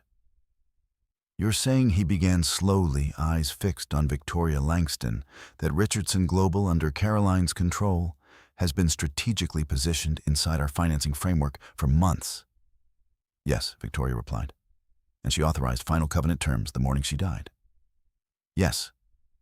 William exhaled sharply through his nose. "This borders on manipulation." Victoria did not respond immediately. Instead, she opened another folder and turned it toward them. Inside were transaction logs, dates, subsidiary names, acquisition layers. "All purchases were market-driven and compliant with SEC regulations," she said calmly. "No hostile takeover attempt. No covenant breach. No accelerated pressure." Thomas scanned the sheets. "She could have tightened terms," he murmured. "Yes, she didn't." "No." The simplicity of that answer settled heavily. Jack finally reached for the envelope. His fingers hesitated against the paper before lifting it. He did not open it yet. Instead, he looked at Victoria. "Why now?" he asked. "Because the confidentiality clause ended upon her death," Victoria replied. "And because estate proceedings require clarity." William leaned back in his chair, disbelief shifting slowly into calculation. "If the foundation holds controlling shares," he said, "who sits on its board?" "Independent trustees," Victoria answered. "Finance, infrastructure, education sectors. No Whitmore representation." Eleanor's voice cut in quieter but sharper. "She excluded us." "Yes." The word was not cruel. It was accurate. Thomas placed the financial statements down carefully. "What is the foundation's stated mission?" Victoria slid a printed document across the table. "Education access grants. Infrastructure investment in underserved communities. Logistics scholarships. Strategic long-term capital deployment." Jack's eyes flickered over the page. He had never heard her speak of any of this. Not once. "She built this alone," he murmured. "Yes," Victoria said. William's tone hardened. "And what prevents the foundation from leveraging Richardson's influence to tighten Whitmore's restructuring further?" Victoria folded her hands. "Contractual ethics. And Caroline's directives." Thomas looked up. "What directives?" Victoria met his gaze steadily. "She instructed the foundation to maintain structural neutrality toward Whitmore development unless covenant violations occur." Eleanor let out a faint, incredulous breath. "She showed us mercy." Victoria's voice remained even. She maintained professionalism. The distinction lingered. Jack finally opened the envelope. Inside was a single folded letter. He unfolded it slowly. The room remained silent as his eyes began moving across the page. Caroline's handwriting was deliberate, balanced, unhurried. "Hey, if you are reading this, it means timing chose for us what conversation could not. You once told me legacy required strength. I agreed. I simply understood strength differently. I did not withhold my inheritance to deceive you. I honored a legal obligation. I also needed to see who we were without altered perception. Silence reveals structure. I listened. I document. Not for punishment, for clarity. You feared external risk. You never saw internal erosion. I did not intervene in Whitmore negotiations beyond fiduciary responsibility. I chose neutrality where I could have chosen leverage. That was not weakness. It was discipline. If my absence creates disruption, let it also create accuracy. Legacy is not ownership. It is conduct. Caroline." Jack's vision blurred briefly, though he did not allow tears to fall. He lowered the letter slowly. No one spoke. Thomas studied his son's expression. "What does it say?" William asked. Jack folded the letter carefully. It says he replied quietly that we were wrong. Eleanor's jaw tightened. About what about her? Silence returned. Victoria gathered the remaining documents into organized stacks. There are additional materials, she said evenly. Recorded conversations, email archives. They remain sealed unless estate proceedings are contested. Thomas looked up sharply.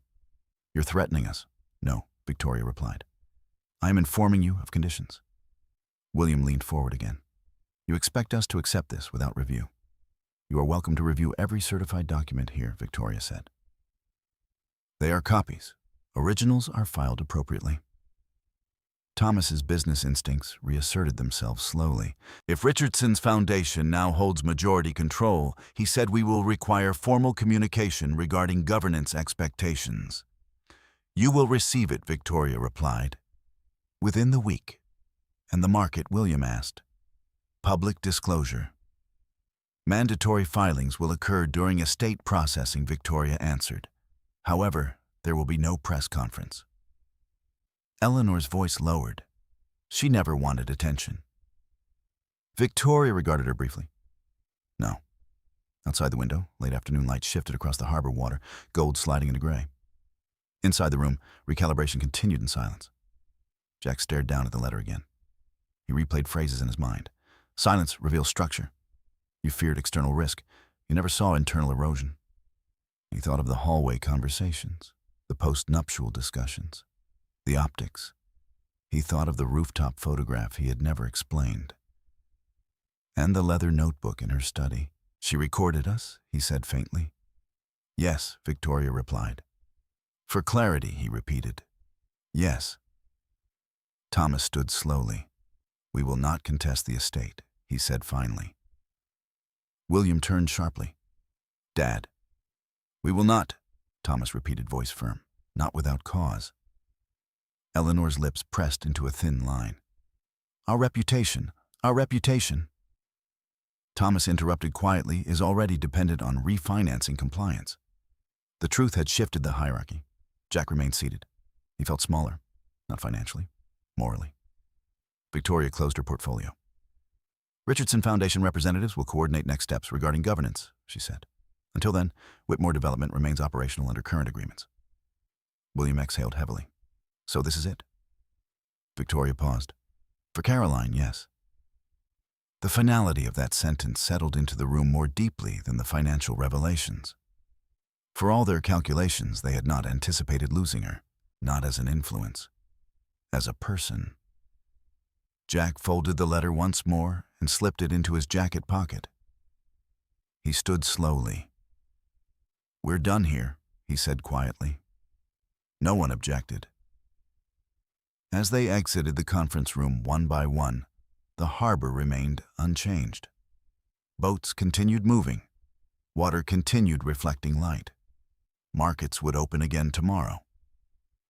But the architecture inside Whitmore Development had altered permanently, not because of public humiliation, not because of aggression, because a woman they had described as fragile had held majority control quietly and exercised restraint.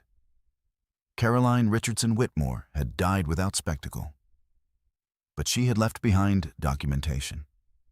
And documentation, unlike reputation, does not bend to narrative. The encrypted drive remained on the table long after the meeting adjourned.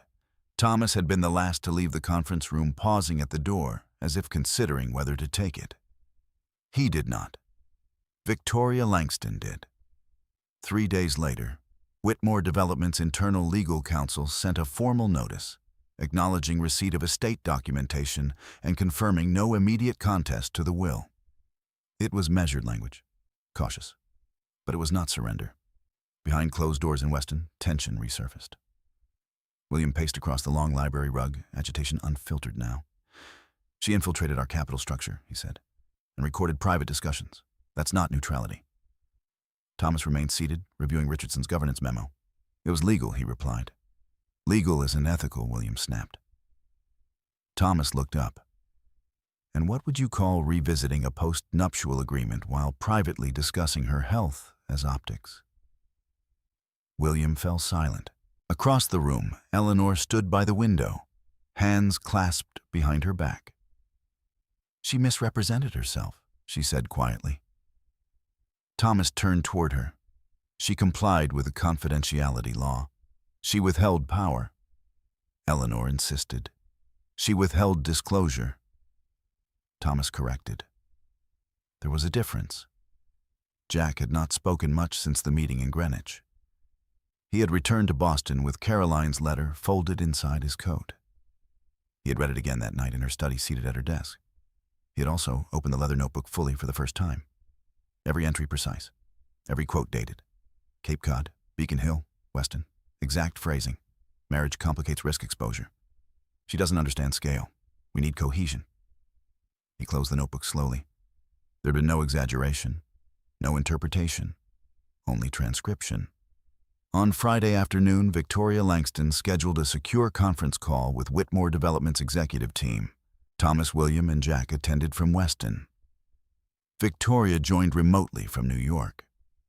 With estate proceedings moving forward, she began calmly. Richardson Foundation trustees have authorized limited disclosure of archived materials for review, not public release. William stiffened. What materials? Audio files documenting internal Whitmore discussions relevant to estate exclusion clauses. Thomas's voice remained even. Play them. Victoria did not hesitate. The first recording began. The Beacon Hill Library. On Thomas's voice. Marriage complicates risk exposure. Williams. She doesn't have assets. Eleanor's weak optics invite scrutiny. The audio was clear, unmistakable. No distortion, no editing. The second recording followed. Jack's office call. She's good at numbers, but this isn't accounting. It's legacy positioning. Eleanor's voice. We should be cautious about long-term optics. The room in Weston fell completely still. No one interrupted. No one denied. The recordings ended. Victoria's voice returned. These materials were designated as protective evidence in the event of a state dispute or public misrepresentation. Thomas exhaled slowly. There will be no dispute, he said. William's jaw tightened. She had no right. She had every right to document conversations in her own residence. Thomas interrupted quietly. Jack leaned forward, elbows on his knees. She heard everything he murmured. Yes, Victoria replied. There was no condemnation in her tone, only confirmation. Eleanor spoke next. This was private family discourse. It was recorded in a shared marital home. Victoria said calmly, legally admissible. Silence pressed heavily against the call. William rubbed his forehead. If this becomes public, it will not. Victoria interrupted, unless contested. Thomas nodded once. We will not contest. The call ended shortly after. In Boston, Jack remained seated in Caroline's study long after his father and brother left the Weston conference room. He replayed one audio file privately through headphones. His own voice echoed back at him. She doesn't fit the long-term optics. The words sounded smaller now, smaller than the empire she had held, smaller than the restraint she had shown. He removed the headphones slowly. On her desk, beside the notebook, sat a framed photograph of the two of them, taken years earlier at Lake Michigan. She had been smiling fully, unburdened. He tried to remember when that smile had shifted. Across the country, Richardson Foundation trustees convened their first formal session. The agenda was clear. Confirm majority share transfer. Approve initial scholarship endowment allocations. Review Whitmore refinancing compliance. Establish public communication timeline. Victoria presented a summary. No hostility toward Whitmore Development, she said. Oversight only as contractually obligated. A trustee from Chicago spoke. Was Caroline explicit in that instruction? Yes, Victoria replied. Neutrality. The word carried weight. Back in Weston, Eleanor remained unsettled. She recorded us, she repeated that evening over dinner. Thomas set down his glass carefully. She documented behavior. There's a difference, she asked. Yes. Eleanor stared at the far wall. She was never built for this family, she said again, but this time the phrase lacked certainty. Thomas did not respond. The architecture of control had shifted too thoroughly. At Whitmore Development headquarters in Boston, Executive whispers began circulating as news of Richardson Foundation's majority position filtered discreetly through legal channels. Richardson Global Majority controlled by Caroline. She never said. Did Jack know speculation moved quietly? Reputation once assumed stable, now recalculated. Jack attended a board meeting the following Monday. The room felt different. Less deferential, more cautious. One director cleared his throat.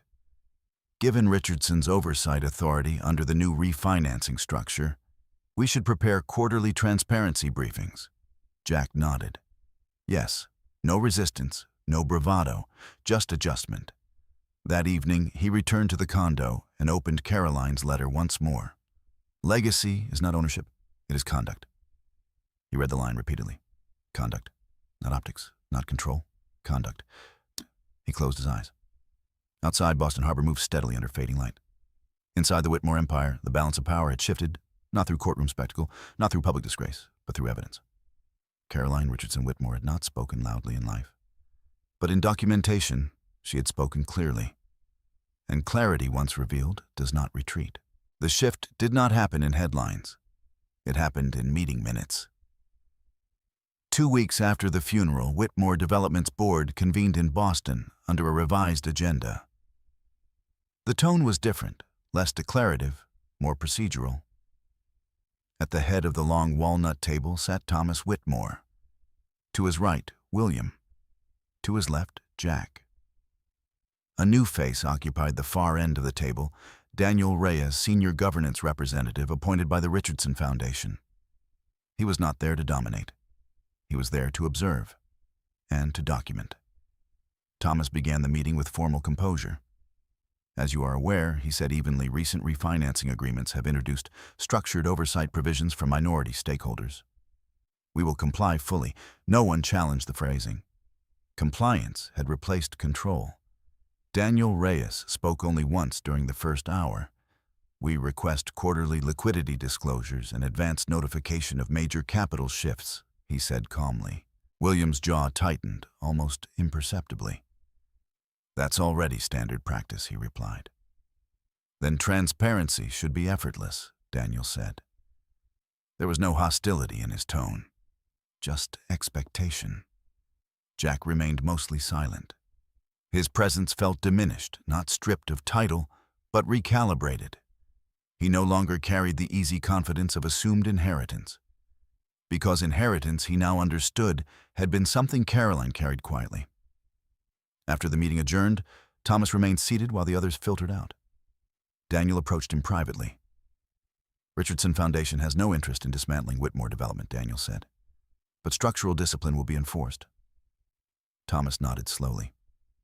I understand. Outside the boardroom windows, Boston skyline reflected late afternoon light. Inside Legacy had shifted from assumption to accountability. At Weston, Eleanor reviewed financial updates with uncharacteristic silence. William paced again.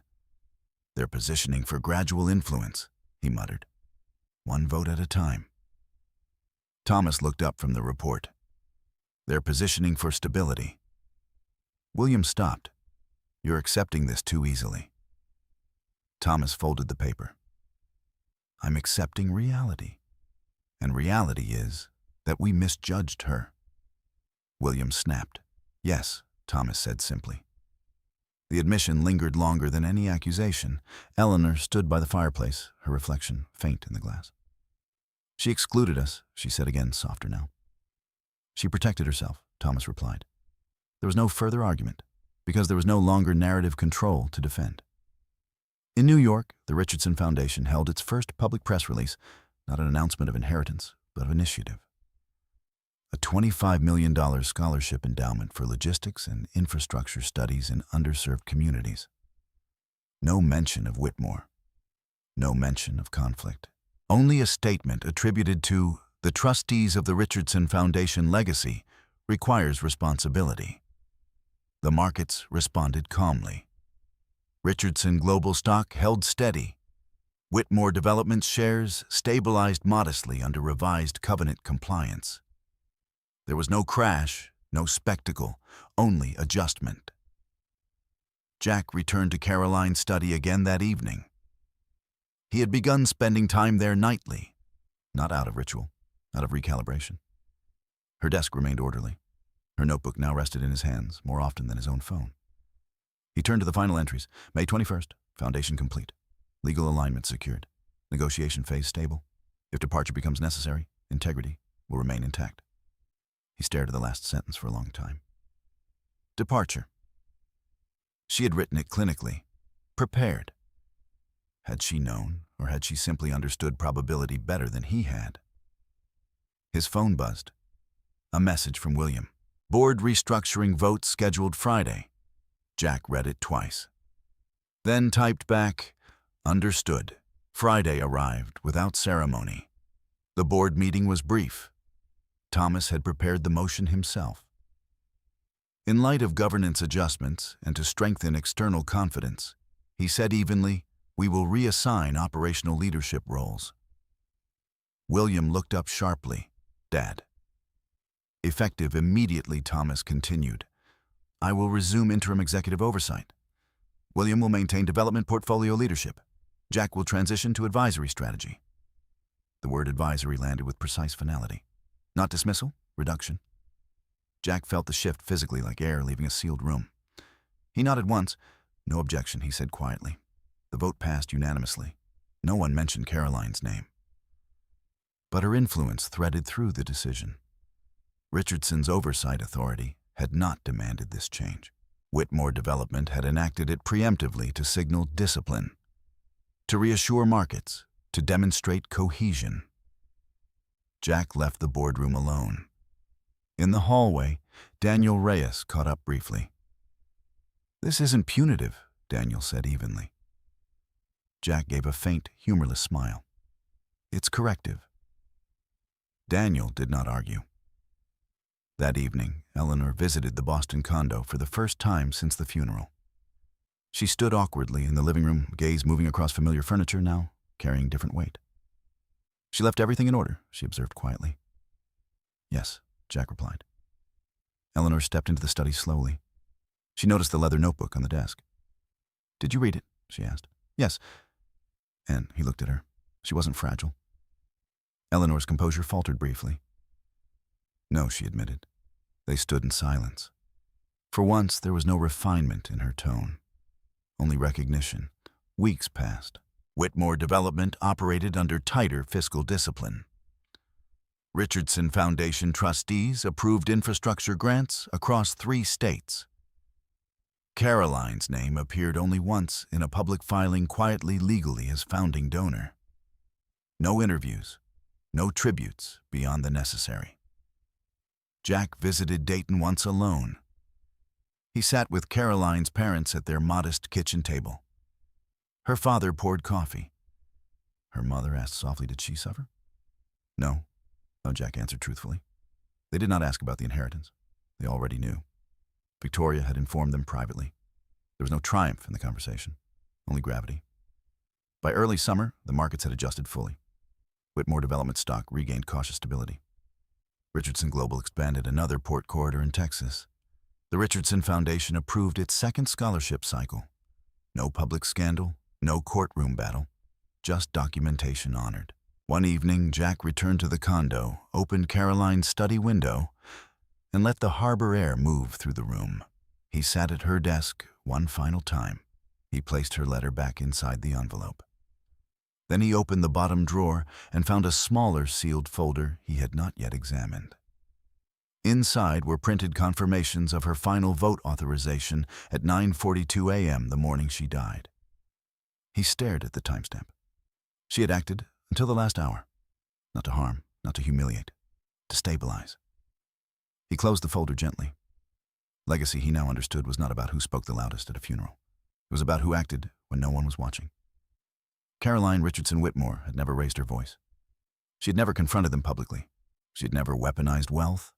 She had simply documented, structured, prepared, and left with dignity intact. Whitmore Development continued. Richardson Foundation expanded, and the balance between them held not because of dominance, but because of restraint. The architecture she built in silence remained standing. Summer arrived quietly. There were no formal announcements marking the transition from one season to the next, just longer lights stretching across Boston Harbor, warmer air, settling against brick buildings. And fewer shadows inside the condo Caroline Richardson Whitmore once kept in meticulous order. Jack had not changed the layout. He had not removed her desk. He had not packed away the leather notebook. Some evenings he sat in her chair without turning on the lights, watching the harbor move in slow, steady rhythm. It was the first time in years he had allowed silence to exist without filling it. Whitmore Development operated differently now, not dramatically, but deliberately. Quarterly disclosures were tighter. Risk exposure was lower. Expansion language had softened from aggressive to strategic. Thomas Whitmore had resumed visible leadership, his tone less declarative than before. William remained ambitious but measured. Board meetings were shorter, discussions more precise. Richardson Foundation representatives attended each required session without spectacle. No hostility, no dominance, just oversight. And that more than anything unsettled Eleanor, because there was nothing to fight, no villain to confront, no public humiliation to respond to. Only structure. One afternoon in June, Eleanor visited Weston's East Wing, an area rarely used except for archival storage. She opened a drawer where older family documents were kept. Property deeds, early company charters, handwritten notes from Thomas's grandfather outlining the first Whitmore land acquisitions. Legacy she had always believed was tangible, written on paper, transferred by blood. Now she understood it could also be rewritten quietly by conduct. She closed the drawer without removing anything. In New York, the Richardson Foundation held its first in-person scholarship reception. A modest event. 20 students, parents, trustees, no press beyond a small local education reporter. Victoria Langston stood near the back of the room, observing. A banner behind the podium read, "Richardson Foundation Building Access Through Infrastructure." Caroline's name appeared in small print at the bottom, founding endowment. Not highlighted, not celebrated, simply present. One of the scholarship recipients, a young woman from Detroit pursuing logistics engineering, stepped to the podium. "I don't know much about the woman who made this possible," she said. "But I know she believed access shouldn't depend on background." Victoria lowered her eyes briefly. Caroline had written something similar in her original foundation draft. Access should not be inherited. It should be built. The event ended without applause lasting longer than necessary. Outside Manhattan, traffic resumed its usual urgency. Jack did not attend the reception. He watched a recording of it later that night in Caroline's study. He paused the video when the scholarship recipient mentioned background. He remembered Eleanor's voice at the funeral. She came from humble roots. The phrase had sounded dismissive. Now it sounded incomplete. He rose from the chair and walked to the window. Boston Harbor reflected the last light of the evening. For months, he had replayed conversations in his mind. He had searched for a moment when he could have shifted direction. A sentence unsaid. A defense not offered. He had found none that erased what had been recorded. Silence reveals structure. He had mistaken her silence for absence.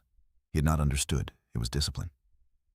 On the desk lay one remaining item. He had not yet addressed the external encrypted drive containing the audio files. Victoria had returned it after confirming Whitmore would not contest the estate. It was no longer leverage. It was record. Jack turned it over in his hand. He considered deleting the files, then stopped. Deletion would not undo them. It would only avoid acknowledgement. He placed the drive back in the drawer. Some documentation deserved preservation, not for fear, but for reminder. In Weston, a final shift occurred quietly at the end of the fiscal quarter. Thomas Whitmore announced his intention to step down permanently within the year. "It's time for structural modernization," he told the board. The phrase was neutral, but the implication was clear. Legacy would not be inherited by assumption anymore. It would be earned by conduct. William adjusted accordingly. He initiated compliance audits voluntarily. He reduced speculative leverage. He stopped referring to external threats, because he now understood that external capital could also carry integrity. Late August brought the first anniversary of Caroline's inheritance, though few outside legal circles recognized the date. The 12-month confidentiality clause would have expired that week regardless.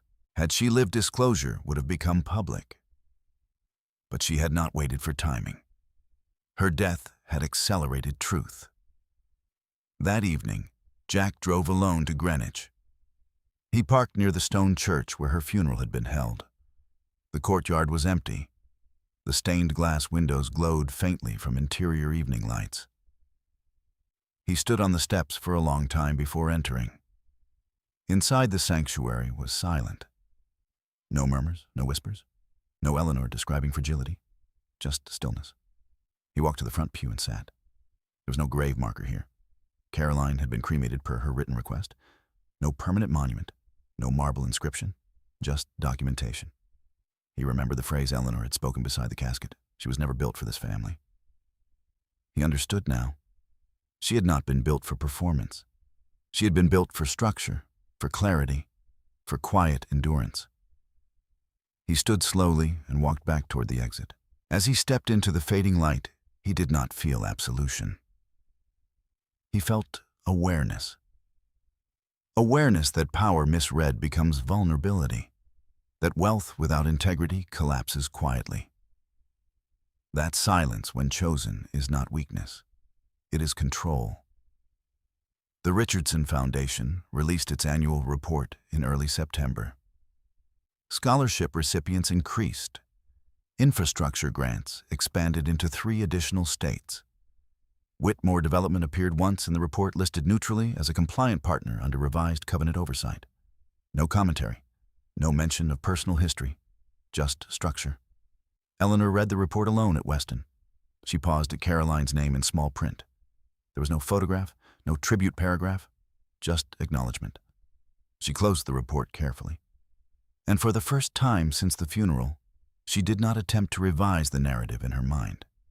Caroline Richardson Whitmore had not confronted her in-laws publicly. She had not humiliated them in the press. She had not used wealth as spectacle. She had documented, prepared, and departed with dignity intact. The Whitmore family continued. The Richardson Foundation expanded. And somewhere between those two institutions, the balance remained steady, not because of force, but because of restraint. The architecture she built in silence held, and it did not need her voice to defend it. If this story stayed with you, take a quiet moment before you scroll away. Power is not always loud. Sometimes it is patient. Sometimes it is documented. Sometimes it is a woman sitting at a desk writing down words no one believes will matter. If you're watching from somewhere in the world right now, share your city and your local time. Stories like this travel across distances, but reflection happens wherever you are. And if you believe dignity deserves an audience, you're welcome to stay. Like, comment, subscribe, not for noise, but for more stories where justice unfolds the right way. Not loudly, but completely.